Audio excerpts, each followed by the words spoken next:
తెలంగాణ రాష్ట్రంలో కేసీఆర్ గారికి, కేటీఆర్ గారికి, హరీష్ రావు గారికి జీవించే హక్కు లేదని స్వయంగా ఈరోజు ముఖ్యమంత్రి రేవంత్ రెడ్డి మాట్లాడడం విడ్డూరం.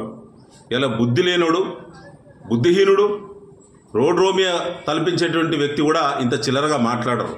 ఇవాళ ఈ రాష్ట్ర సాధకుడు, స్వయం పాలకుడు, 10 సంవత్సరాల పాటు ముఖ్యమంత్రిగా చేసి ప్రాణాలను అడ్డపెట్టి తెలంగాణ రాష్ట్రాన్ని సాధించినటువంటి కేసీఆర్ గారికి తెలంగాణ రాష్ట్రంలో జీవించే హక్కు లేదంటవా? బిడ్డ రేవంత్ రెడ్డి ఇలాంటి చిల్లర మాటలతో కాలయాపన చేసి ఇదే పాలనగా చూపెట్టి అంతర్యుద్ధానికి, తెలంగాణ ప్రాంతంలో కులాల మధ్య యుద్ధానికి కుట్ర చేస్తూ ఉన్నాం, మతాల మధ్య యుద్ధానికి కుట్రలు చేస్తూ ఉన్నాం. ఇవాళ చిన్న పెద్ద తేడా లేకుండా ఇలా ఈ సమాజాన్ని పూర్తిగా చదివి ఈ యొక్క తెలంగాణ సమాజానికి అనేక సంవత్సరాలు సేవ చేసినటువంటి కేసీఆర్ గారు లాంటి కూడా జీవించే హక్కు లేదంటావా?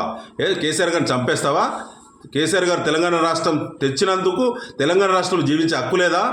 బిడ్డ రేవంత్ రెడ్డి ఆనాడే, కేసీఆర్ గారు ఆనాడే నీలాంటి దొంగలను, ద్రోహులను ఆనాడే గుర్తించి తెలంగాణ రాష్ట్రం వచ్చినటువంటి సిద్ధించిన వెనువెంటనే మిమ్మల్ని బార్డర్ దాటేదాకా తన్నిధర్మి కొడితే మీకు సిగ్గొచ్చేది.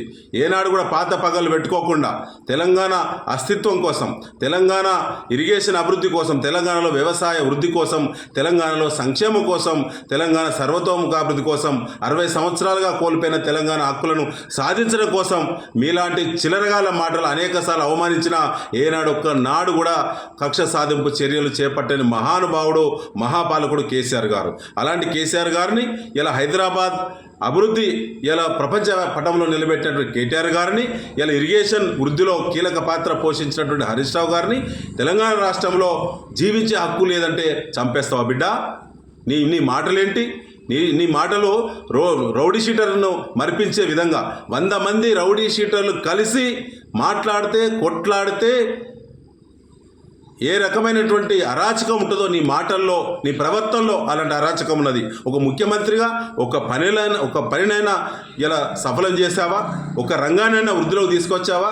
నీకంటే ఒక విజన్ ఉందా? అసలు నువ్వు మాట్లాడే ప్రతి మాట వల్ల మతాల గొడవలు, కులాల గొడవలు, ఇలా బీసీకరణ పేరు మీద కులాల మధ్య చిచ్చు పెట్టి అంతరం ఏర్పాటు చేసి, అంతరం పెరిగే విధంగా కుట్ర చేసి ఇవాళ పాలన చేసేటువంటి ప్రయత్నం చేస్తూ ఉన్నావు. దీనికి తప్పకుండా తీర్చాల్సిందే, బదలా తీర్చుకుంటాం తప్పకుండా.